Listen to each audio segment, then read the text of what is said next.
السلام علیکم ورحمۃ اللہ۔ ویلکم ٹو زخرف القرآن چینل۔ رسول اللہ صلی اللہ علیہ وآلہ وسلم نے فرمایا، مومن نہ تو تانا دینے والا ہوتا ہے اور نہ لعنت کرنے والا، نہ فحش بکنے والا اور نہ زبان دراز۔ حضرت عقبہ بن عامر رضی اللہ عنہ سے روایت ہے کہ نبی صلی اللہ علیہ وآلہ وسلم نے فرمایا، دین یا عمل صالح کے علاوہ کسی کو کسی پر کوئی فضیلت حاصل نہیں۔ آدمی کے برا ہونے کے لیے یہی کافی ہے کہ وہ فحش کو، بد کلام، بد اخلاق، بخیل اور بزدل ہو۔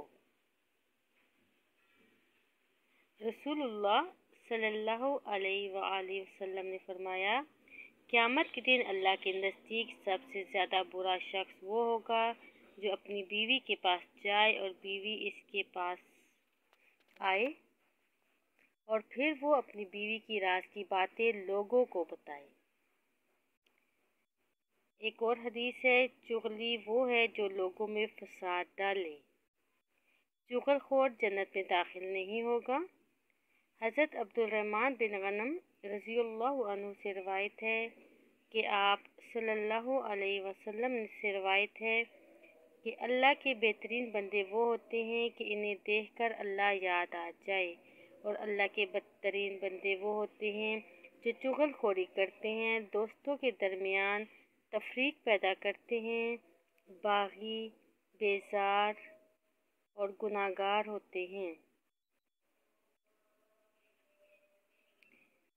جب فاسق کی تعریف کی جائے تو اللہ تعالیٰ غصہ ہوتا ہے اور اس کی وجہ سے عرش ہلنے لگتا ہے۔